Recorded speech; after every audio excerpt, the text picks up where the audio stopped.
They say, revenge is a dish best served cold. But these people didn't just serve it cold, served it with a side of absolute destruction that would echo through the centuries. Today we're diving into the most brutal, most calculated, and most unforgettable revenge stories in human history.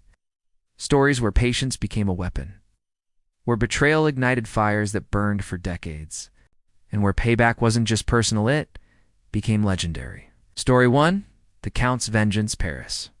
1807, a young sailor named Edmond Dantes is about to marry the love of his life. He has everything: youth, love, a promotion to captain. His entire future gleaming before him like the Mediterranean sun. Then, in a single afternoon, 3 jealous men destroy it all. A forged letter. A false accusation of treason. And Edmond is dragged away from his wedding, thrown into the nightmare fortress of Chateau d'If. No trial, no proof.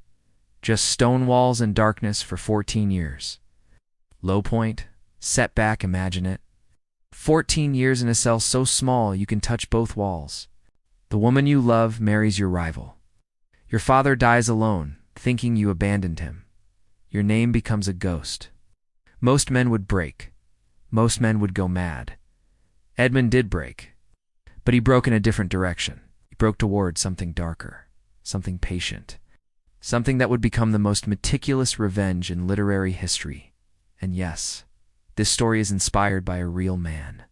An old priest in the neighboring cell becomes his mentor, teaches him languages, science, philosophy, and tells him about a hidden treasure on the island of Monte Cristo. Turning point / rising action: when the priest dies, Edmund sews himself into the burial shroud. They throw him into the sea, cuts himself free, swims to shore, finds the treasure. And then here's where it gets cold. He doesn't just come back for revenge. He comes back as a different person. Wealthy beyond measure, educated, refined, unrecognizable. He spends years infiltrating the lives of the 3 men who destroyed him, learning their weaknesses, their secrets, their fears. One by one, he dismantles them. The man who wanted his job? Edmund exposes him as a criminal, ruins his shipping empire, and drives him to suicide. Edmund reveals his darkest secret: that he betrayed his own father, destroying his political career and his marriage. The prosecutor who imprisoned him? Edmund orchestrates the revelation that the man's son is actually a criminal, shattering his family and his sanity. But here's the twist. As Edmund watches them fall, he realizes something horrifying. Revenge doesn't fill the hole, it just makes a bigger one. The Count of Monte Cristo gets his revenge, yes. The cost is everything human left inside him. He nearly destroys innocent people in the process. He almost becomes the monster that his enemies thought he was. In the end, he learns that justice and revenge aren't the same thing, and that the best revenge might be letting go and building something new. The real Edmond Dantes is inspired by Francois Picard, got his revenge in 1838. But the story warns us. When you pursue revenge, dig 2 graves. One for your enemy, right, and one for who you used to be. Story 2, The Empress Who Waited 50 Years, China. 625 AD. A 14-year-old girl named Wu Zhao enters the imperial palace. She's beautiful, intelligent, ambitious. But she's just a low-ranking concubine. One of thousands of women competing for the emperor's attention. Her status is barely above a servant. Then, Emperor Taizong dies. And according to tradition, all his childless concubines must have their heads shaved and spend the rest of their lives in a Buddhist monastery. Wu Zhao is sent away. Her youth, her dreams, her future, all erased. But she doesn't accept it. Imagine being told at 18 that your life is over, that you'll never marry, never have power, never matter. Most women in her position accepted this fate. It was the law. It was tradition. Wu Zhao looked at those monastery walls and saw something else. Not a prison. A pause. She had met the new emperor's son before the old emperor died. Oh, she had seen how he looked at her, and she had planted a seed. 2 years later, the new emperor Gozong visits the monastery. He remembers her. Wu Zhao makes sure of that. Within months, she's back in the palace. But not as a concubine, as a consort, then as empress. But here's where the revenge really begins. Because the woman who sent Wu Zhao away The former empress who orchestrated her exile, Wu Xiao, doesn't forget. Wu Xiao accuses the former empress of murdering her own child. There's no evidence. It doesn't matter. The accusation alone is enough. Former empress and her ally are stripped of their ranks, beaten with rods, and their hands and feet are cut off. Then they're thrown into wine vats to drown. But Wu Xiao doesn't stop there. She spends the next 50 years consolidating power. She eliminates rivals. She manipulates emperors. She creates the most sophisticated spy network in Chinese history. And when her husband dies, she does something no woman in Chinese history had ever done. She declares herself emperor, not empress. Emperor. Wu Zixinaz. She became known-ruled China as its only female emperor. She reigned for 15 years with an iron fist. Brutal, efficient, unforgettable. Her revenge wasn't just personal. It was systemic. She didn't just destroy the people who tried to erase her. She erased the entire system that said women couldn't rule. By the time she died at 81, she had outlived every person who ever underestimated her. Her revenge was patience. Her weapon was time. And her victory was rewriting history itself. Story 3? The Engineer's 17-year payback, Japan, 1970s. Junko Tabe wants to climb mountains. There's just one problem. She's a woman. And in 1970s Japan, mountaineering clubs won't accept women. They tell her to stay home, to be realistic, to know her place. So she does something radical. She starts her own all-women mountaineering club. But the mockery doesn't stop. Male climbers call them housewives on vacation. Sponsors refuse to fund them. The media treats them like a joke. Junko and her team attempt to summit Mount Everest. For days before reaching the summit, an avalanche buries their camp. Junko is trapped under snow and equipment, unconscious, barely breathing. Her team digs her out, but she's injured, weak. Everyone expects her to give up. The male climbing community back in Japan celebrates.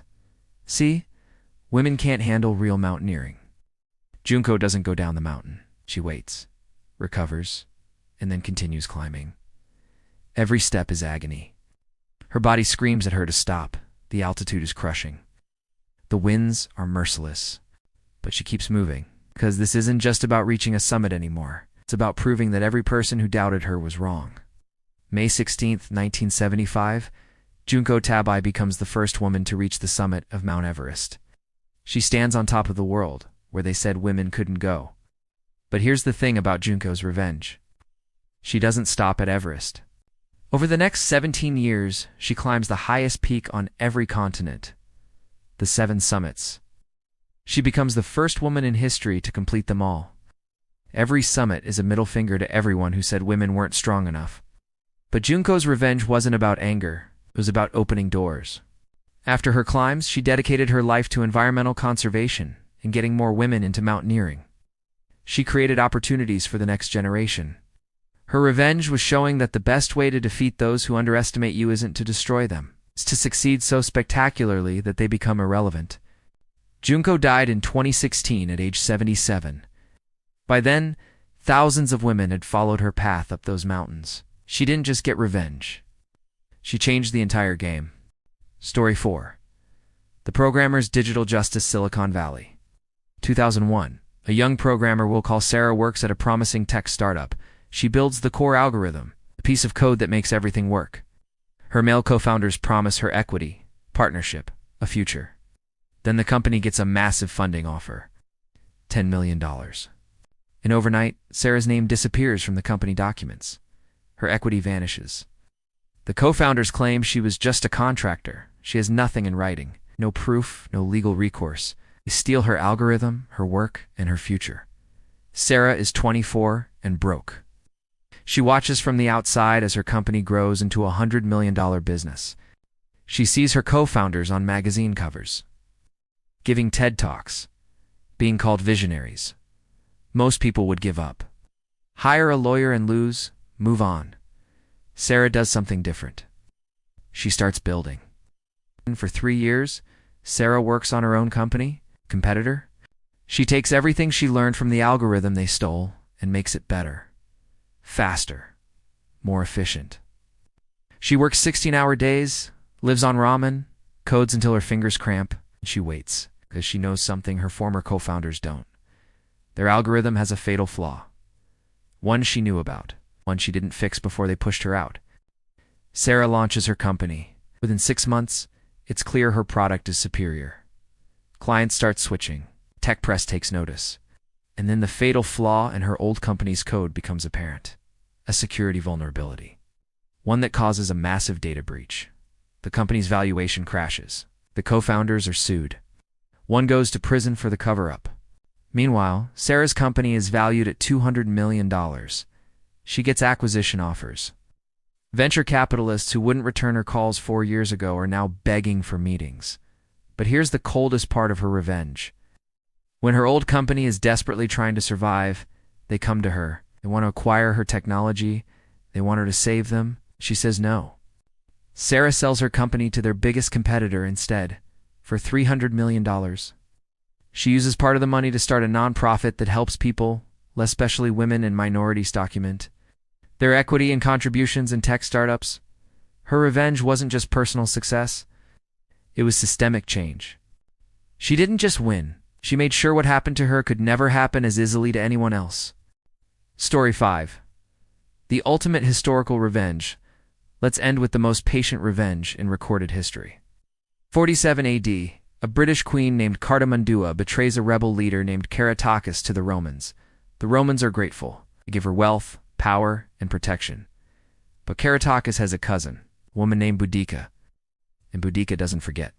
17 years later, Boudica's husband dies. The Romans decide they don't need to respect treaties with a mere woman.